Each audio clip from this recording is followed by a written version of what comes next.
사도행전 14장은 바울과 바나바 두 사도께서 이고니온, 루스드라, 더베에서 복음을 전합니다. 그리고 왔던 길을 되돌아 아탈리아를 거쳐 수리 안디옥으로 돌아가서 하나님이 함께 하신 모든 일들과 이방인들에게 믿음의 문을 여신 것을 보고하며 바울의 1차 전도 여행을 마치는 장입니다. 1차 전도 여행의 반환점이 더베였던 것이죠. 바울은 더베에서 약 150km 정도만 토로스 산맥을 내려가면 자신의 고향 다소와 수리아 안디옥까지도 수월하게 갈 수 있었습니다. 그럼에도 바울은 왔던 길로 다시 돌아간 이유를 22절과 23절에 이렇게 말씀합니다. 제자들의 마음을 굳게 하여 이 믿음에 머물러 있으라 권하고 또 우리가 하나님의 나라에 들어가려면 많은 환난을 겪어야 할 것이라 하고 각 교회에서 장로들을 택하여 금식기도하며 그들이 믿는 주님께 그곳 성도들을 위탁하기 위함이었다고 말씀합니다. 사도행전 14장 1절에 나오는 이고니아는 현재 꼬나라고 부르는 도시입니다. 이곳에서 바울과 바나바는 1절 말씀에 보면 유대인 회당에 들어가 복음을 전해 유대와 헬라의 허다한 무리가 믿더라라고 말씀한 곳입니다. 해발 1000m 고원에 위치한 이고니아는 지금도 교통의 요지로 터키에서 7번째로 인구가 많은 도시입니다. 빙빙 춤을 추면서 돌고 황홀경에 빠진다는 이슬람 신비주의 운동의 본산인 메블라나 사원으로 유명한 곳이죠. 지금은 바울에 대한 어떤 유적도 찾기 힘든 이고니온이지만 서북 쪽에 가면 실레라는 마을에 비잔틴 황제 콘스탄티누스의 어머니 헬레나께서 서기 327년에 예루살렘 순례길을 가시다 꼬나에 들러 기독교인들을 위해 지어줬던 아기야 엘렌이라고 하는 교회가 오늘까지도 잘 보존되어 있습니다. 루스드라의 현재 지명은 하툰사라의 근방에 있는 니스트라라고 하는 유적으로 남아있고요. 더베는 케르티 해역 근처인데 구글 지도에서 찾게 되면 물음표가 붙어 있습니다. 이는 지진과 전쟁으로 나라가 바뀌면 폐허가 된 도시를 흙으로 덮었고요. 그 위에 새로운 도시를 건설하는 등 여러 이유로 최근까지 더베의 정확한 위치를 잘 몰랐기 때문입니다. 그런데 근래 들어 현재의 위치가 더베임을 증명하는 증거들이 많이 나오고 있는데요. 그곳에서 찾은 증거물 중에 이고니아 고고학 박물관에 보관되어 있는 돌비석과 그 비석에 새겨진 기록이 발견했던 그 장소가 더베임을 증명하는 그런 확실한 증거로 삼고 있습니다. 아직도 더베는 본격적인 발굴을 하지 않은 황량한 모습으로 남아있는 곳이고요. 사도행전 14장 6절과 7절에 보면 바울과 바나바가 루가오니아의 두성 루스드라와 더베와 그 근방에 가서 거기서 복음을 전하니라 라고 말씀하는데요. 루스드라와 더베 사이에도 천일교회라고 하는 폐허가 된 도시가 있어서 저는 연구차 그곳을 방문해서 비잔틴 시대의 많은 교회 흔적들을 확인하면서 말씀과 같이 그 근방에도 복음 증거를 통한 큰 부흥이 있었음을 확인할 수가 있었습니다. 사도행전 14장 1절부터 7절을 보면 바울과 바나바는 이고니온에서 표적과 기사를 행하면서 복음을 증거하고요. 그래서 두 사도를 따르는 자들도 있었고 반대로 유대인을 따라 돌로 치려는 자들도 있었다고 합니다. 그래서 두 사도는 루스드라로 향하게 되죠.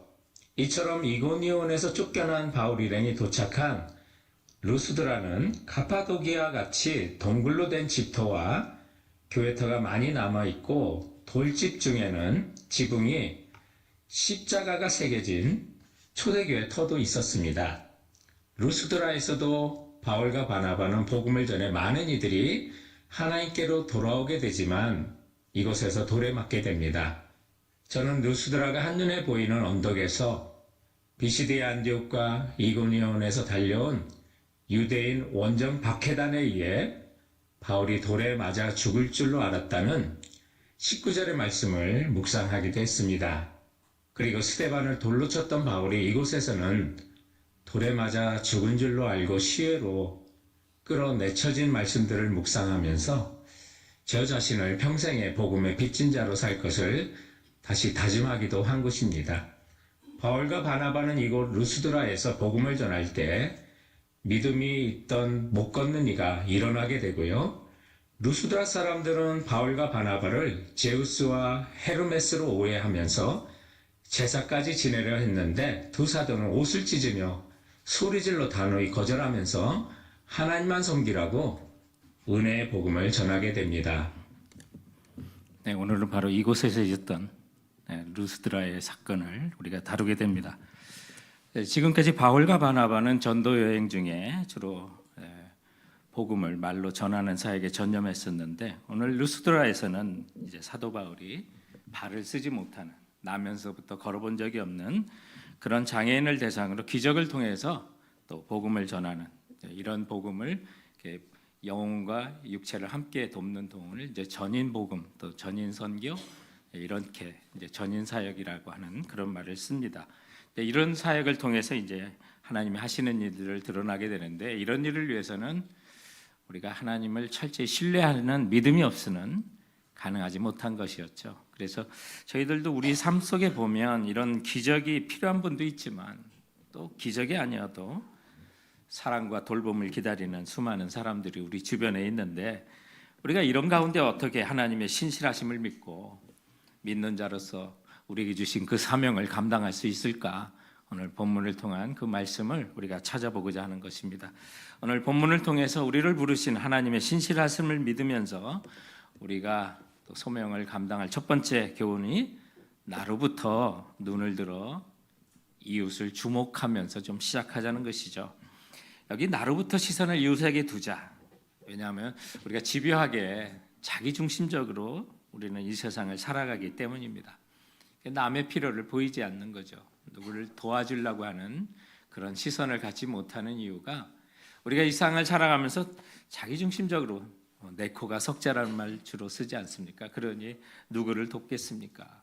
하는, 또 하나님께서 내게 주신 사명이 있는데 먹고 사는 일에 너무 집중하다 보니 그 사명을 잊어버리고 살 때가 너무 큰 거예요. 그러나 그런 삶 속에서는 하나님의 역사하심과 주님의 살아계심을 우리가 경험할 수가 없게 되는 거죠. 그래서 우리가 찬양 가운데 있는 것처럼 나로부터 시선을 우리 주님께 둘 때 역사가 시작되고, 나로부터 눈을 들어 이웃을 주목하면서 하나님의 일은 시작되는 것입니다. 오늘 본문에 보면 9절에 사도 바울이 주목하여라고 말씀을 하고 있습니다.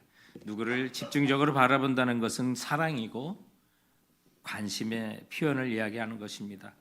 여러분, 지난 한 주간에 만났던, 또 여러분 곁을 스쳐 지나갔던 이웃들을 주목해 본 적이 있으신가요?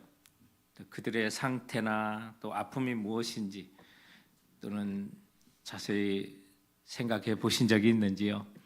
그러나 우리가 눈을 들어 관심을 갖다 보면 그 아픔들이 이제 보이기 시작합니다. 고통상한 사람이 누군지, 또 우리가 만나는 또 교회 오신 분 가운데 배우자를 상실한 그 상처를 하신 분들도 있을 거고, 또 이혼의 아픔을 갖고 있는 분도 있고, 또 육체가 병든 분들도 있게 되는 것을 보게 됩니다. 성경에 보면 예수님께서 이런 약한 사람들을 그냥 지나가지 않으셨다는 걸 우리가 잘 알지 않습니까? 볼 수 없는 사람의 눈을 만져주시고, 듣지 못하는 자의 귀를 만져주셨고, 일어서지 못하는 자의 손을 들어 직접 일으켜 세우시는 모습들을 볼 수가 있습니다. 근데 그 당시 유대인 사회에서는 이런 장애인들의 몸을 만지는 것을 금기시할 때, 예수님께서는 이런 사회적 금기를 깨뜨리시면서도 직접 사랑을 보이신 거죠. 왜냐하면 창조주이신 주님의 시야와 눈으로 볼 때, 마음으로 볼 때, 장애인이든 비장애인이든 모두가 하나님의 형상으로 지음받은 소중한 인간들이었기 때문에 그런 것입니다. 그러므로 오늘 주님께서도 우리에게 그와 같은 선행을 요구하고 계시는 거죠. 때로는 주님께서 우리가 먼저 상처 입은 치유자로 우리를 부르실 때가 있습니다. 다른 사람은 못 보는데 내가 당뇨를 심하게 앓다 보니 당뇨병 가진 사람이 그렇게 많이 눈에 보이는 거고요.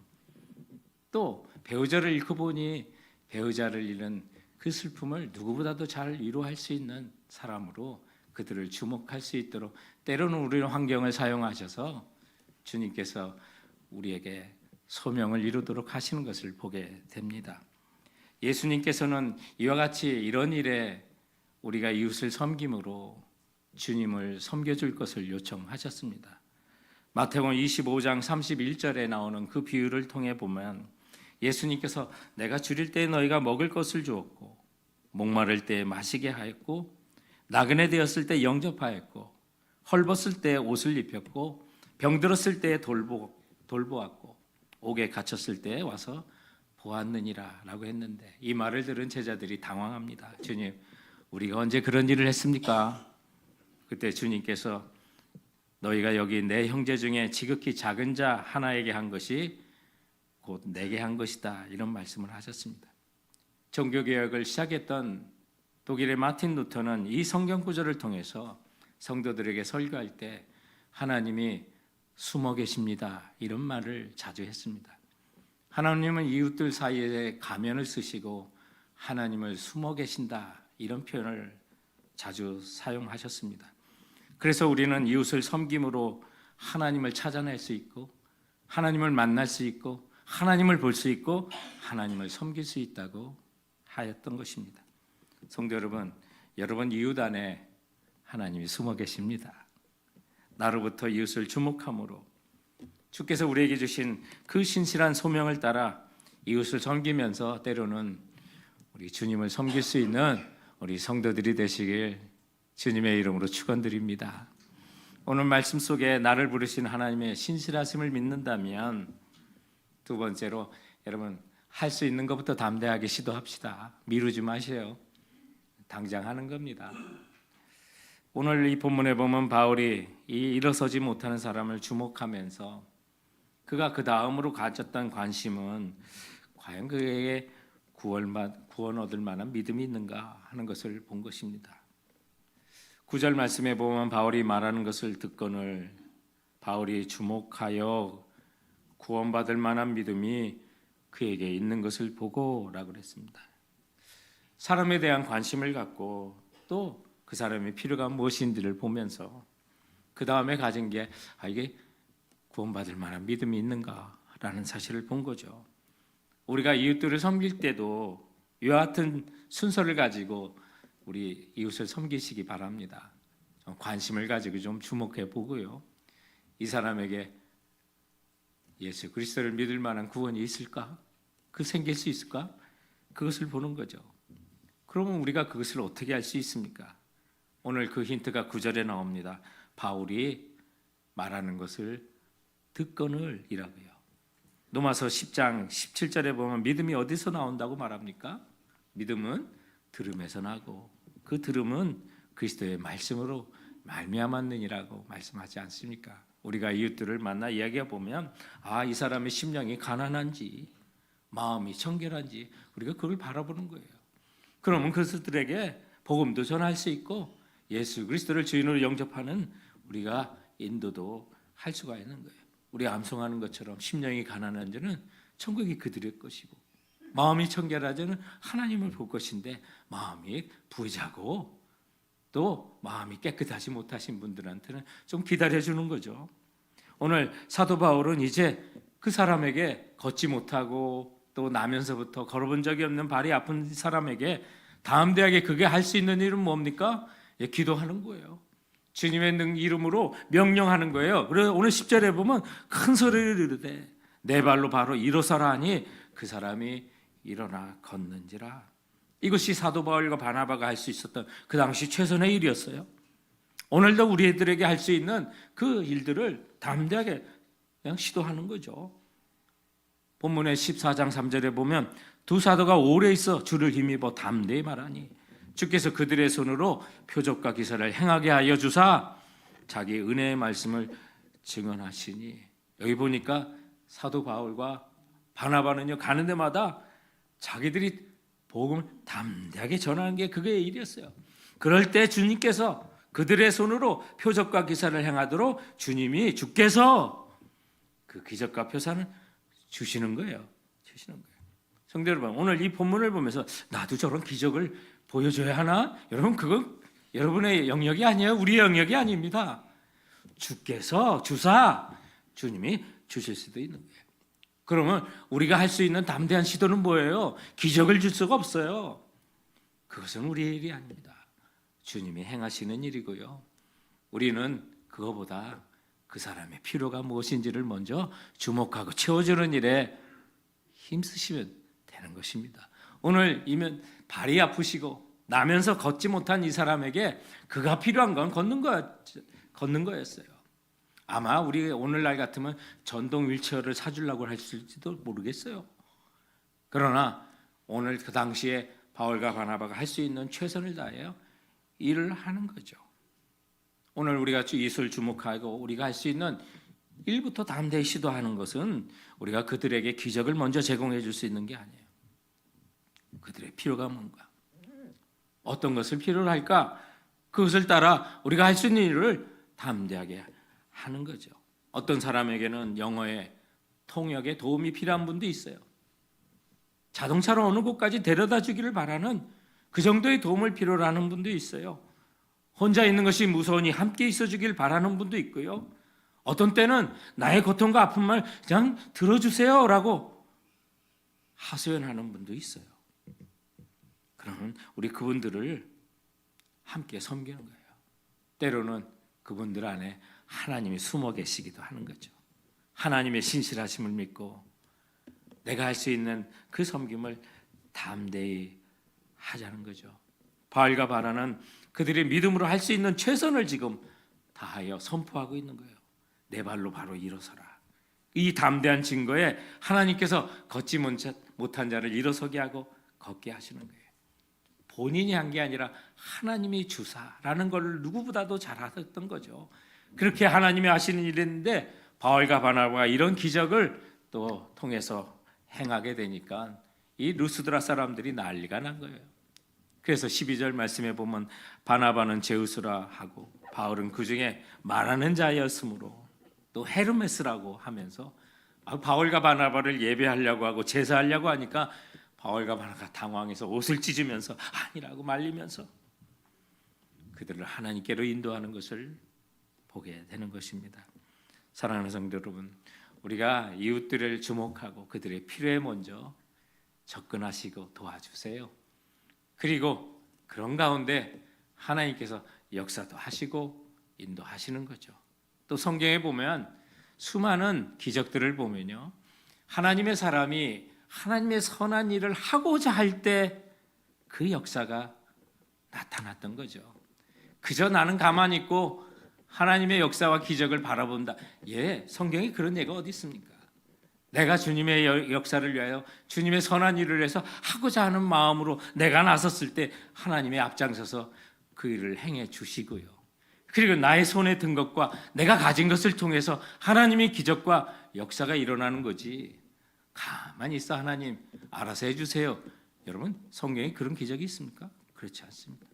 주님의 선한 역사를 위하여 주님이 하라고 하는 일에 우리가 동참하고 나갈 때 홍해도 갈라지고 요단강도 갈라지는 거예요. 또 하나님께서 이스라엘 백성을 인도하는 모세를 부르실 때 모세의 손에 무엇이 있는지를 주목하셨어요. 너 손에 뭐가 있냐? 지팡이가 있나이다. 그거 던져봐라. 뱀이 됩니다. 그 뱀의 꼬리를 잡아봐라. 뱀의 꼬리를 잡으니 지팡이가 됩니다. 그래서 하나님 너와 함께 하시니 그 지팡이로 함께 일하라고. 그가 가진 게 그게 전부였어요. 그 광야에서 목자로 하면서 그가 무엇이 있겠어요? 그러나 그의 손에 든 것이 그게 전부였어요. 그러나 그 전부를 통해서 하나님이 역사하시기로 약속하시는 거죠. 오병이어의 기적을 보세요. 보리떡 5개와 물고기 2마리로 5,000명을 먹이시고 12바구니에 광주리를 남은 것을 거둘 때 주님께서 뭘 찾으셨어요? 너희 중에 먹을 것이 있느냐? 그것을 찾으셨어요. 제자들이 와서 보고합니다. 한 아이가 있는데요. 보리떡 5개와 물고기 2마리가 있습니다. 그것을 내게 가져오라. 그거 뭐 얼마나 되겠어요? 근데 주님께 그걸 가져오라고 하셨어요. 여러분에게도 오늘 말씀하시는 거예요. 네 손에 무엇이 있느냐? 네가 가진 게 뭐냐? 보잘것없습니다. 주님 이거 갖고 뭘 하시려고요? 아니요. 그거 달라고 하시는 거예요. 네 손에 있는 거 달라고요. 네가 가진 거 달라고. 그것을 내가 주님 앞에 내어드릴 때 그때 기적도 일어나고요. 그때 하나님의 역사가 일어나게 되는 거예요. 성도 여러분, 기적은 생각하지 마세요. 내가 할 수 있는 거 담대히 시도하겠다고 하시고요. 이웃들의 필요에 따라서 하나님 내 손에 든 거 쓰세요. 내가 가진 거 드립니다. 그때 하나님의 역사가 일어나는 줄 믿으시기 바랍니다. 하나님의 신실하심을 믿는 자 아니면 내어드릴 수 없는 거예요. 그러나 그것을 믿고 내 손에 든 거, 내가 가진 거 내어드리면 그때부터 하나님이 일하시기 시작하는 줄 믿고 나가시는 우리 성도들 되시길 주님의 이름으로 축원드립니다. 오늘 말씀을 통해서 나를 부르신 하나님 그 신실하심을 믿고 우리가 행할 소명을 감당해야 될 세 번째 것은 일터에서 직장에서 하나님의 나라를 위해서 일하고 그것이 하나님 나라를 위한 최전선이다. 확실히 믿고 나가셔야 한다는 거죠. 어디 하나님의 일이 뭐 해외 선교에만 나가야 있습니까? 그렇지 않습니다. 내가 살아가는 곳이 하나님의 일을 행할 곳입니다. 내가 살아가는 곳에 소금이 돼야 되고요. 빛이 돼야 됩니다. 하나님의 빛으로 우리가 살아가면 산 위의 동네가 숨기지 못한다고 우리 암송하지 않았습니까? 그러므로 내가 살아가는 곳에 내 은사와 소명을 쓸 수 있는 곳이고 그 모든 것이 하나님이 나와 함께 일하시는 장소라는 것입니다. 그것은 모든 그리스도인에게 주신 하나님의 소명에 있는 사람만 있고 또 저 사람만 해도 여러분 그렇지 않습니다. 수많은 사람이 내가 좀 환경이 좋아지면 내 몸이 낫으면 그 일을 하겠다고 생각하잖아요. 착각입니다. 여러분 나서도 못합니다. 아플 때 하셔야 되고요. 고통당할 때 하셔야 되고요. 죽을 마실 때 하셔야만 하나님의 역사를 볼 수 있습니다. 오늘 루스드라를 우리가 영상으로 봤고요. 그 현장에 오기까지 사도 바울의 모습을 살펴봤습니다. 편안하게 온 게 아닙니다. 이고니온이라고 하면서 복음을 전하다가 유대인들에게 쫓겨남을 당하고 도망치도 온 곳이 루스드라입니다. 환경이 좋은가요? 그렇지 않습니다. 그런데 거기까지 쫓아왔습니다. 사도 바울을 죽이려고 했습니다. 돌을 쳤습니다. 아니 그 전까지도 아팠습니다. 오기까지 그의 몸이 정말로 아팠습니다. 어떤 질병에 걸렸을 것이라고 확신하고요. 그리고 주님 앞에 기도해도 낫지 않는 몸의 가시 같은 그 아픔이 그에게 있었습니다. 그런데도 불구하고 하나님이 일을 한 겁니다. 그런데도 돌에 맞았습니다. 그리고 죽은 줄로 알고 내쳐져서 제자들 앞에 벌떡 일어나 하나님께 그를 세워주시고 그리고 금방으로 또 더베로 갈 수 있도록 하나님께서 역사하셨던 것입니다. 성도 여러분 좋아지만 하겠다고요? 그렇지 않습니다. 좋아져도 못합니다. 지금 나서만 하겠다고요? 몸 나서도 지금 하지 않으면 나서도 못하는 것입니다. 그러므로 내게 주어진 그 사명을 지금 형편에서 그리고 내가 다니는 그 직장에서 하나님의 부르심을 감당해 최전선이라는 사실을 우리는 믿고 행해야만 하는 것입니다. 마틴 루터가 모든 사람이 다 예수님의 제자이고 하나님과 이 세상의 죄인 사이에 제사장이라고 하는 만인 제사장설에 근거해서요. 성도들의 일상과 직업이 하나님을 섬기는 신성한 소명이라는 것을 무척 강조하셨던 분이었습니다. 이 마틴 루터가 제시한 핵심적인 우리 성도들이 소명을 감당해야 될 네 가지 영역이 있다고 하셨는데 그 네 가지 영역에서 우리 모든 성도들은 사랑을 실천하고 하나님의 주인 되신 그 주권을 드러내야 될 장소라고 하면서 첫 번째는 가정에서의 소명을 감당해야 된다고 말합니다. 부모와 자녀의 관계, 부부의 관계에서 부모는 자녀를 신앙으로 양육하고 가족 간에 서로 사랑하고 하나님을 섬기도록 하는 것이 이것이 첫 번째 되는 소명이요. 그 다음에는 교회 안에서 성도와 직분자로서 그 소명을 감당하고 그 다음에는 국가와 사회의 소명자로서 통치자와 시민으로서의 그 소명을 감당해야 될 것이며 나아가 마지막에는 일상의 직업에서 소명을 받들어서 그 일터에서 성도로서의 소명을 이루며 살아야 된다고 하셨는데 루터가 강조했던 하나님의 가면, 하나님이 숨어 계신다고 하는 본래의 개념은 바로 일터, 직장에서 하나님이 숨어 계신다고 그는 주장을 했었던 것이었습니다. 사랑하는 성도 여러분, 그렇습니다. 여러분을 괴롭히는 슈퍼바이저, 또 보스들, 상관들, 거기에 하나님이 숨어 계실 수도 있습니다. 마틴 루터는 이 모든 사실을 이야기하면서 로마서 13장을 설명하면서 말했습니다. 일터의 모든 상관들, 심지어 믿지 않는 사람이라 할지라도 하나님이 세우신 권세이니 그분들에게 순종하고 살 것을 명령하셨던 거죠. 성도 여러분, 우리는 정말 하나님의 일을 직장과 일터에서 하는 일에 너무나도 신경을 쓰지 못하고 살 때가 있었습니다. 그러나 정말 주께서 바라시는 것은 바로 그것이죠. 내가 가장 많은 시간을 보이는 가정, 직장, 바로 그 일터가 하나님의 주님의 일을 하고 주님의 사랑을 실천하고 그 모든 것이 하나님이 주인 되신 주권을 드러내야 될 하나님이 부르신 장소라는 사실을 기억하는 성도들이 되었으면 하는 것입니다. 이 일의 본이 되는 사람이 한 분이 계시는데 그분은 데이비드 라슨이라고 하는 박사님입니다. 벌써 24년 전인 2002년에 소천하신 우리 고 데이비드 라슨 박사님은요, 정신과 의사였습니다. 그런데 이분이 의대에서 공부할 때만 하더라도 신앙은 정신과에 방해가 된다고 믿었던 시대였습니다. 그래서 이 라슨 박사님이 의대에서 공부하고 인턴을 할 때 그의 교수님 중에 한 분이 기독교를 혐오하는 분이었습니다. 그래서 그에게 길을 꺾고자 이렇게 말했습니다. 이보게 데이브, 자네한테는 신앙이 중요하지 안 그런가? 예, 그렇습니다. 데이비드 라슨이 말했습니다. 그렇다면 자네는 정신과 의사 되는 생각을 집어치우는 게 좋겠어. 정신과 환자들에게는 종교가 해로울 뿐이거든. 바로 이런 것은 당시 정신과 의사와 심리학자들 사이에 당연한 것으로 전해 내려오는 전통적인 분위기가 있었기 때문입니다. 이것은 정신분석의 창시자인 지그문드 프로이드에 의해부터 내려온 건데, 이 프로이드는 종교를 원시적인 자기 도취로의 복귀라고 규정을 했던 사람입니다. 그래서 그 당시 대부분 심리학자들과 정신과 의사들은 종교가 정신적 건강에 부정적이라는 가설들을 믿고 있었던 때였습니다.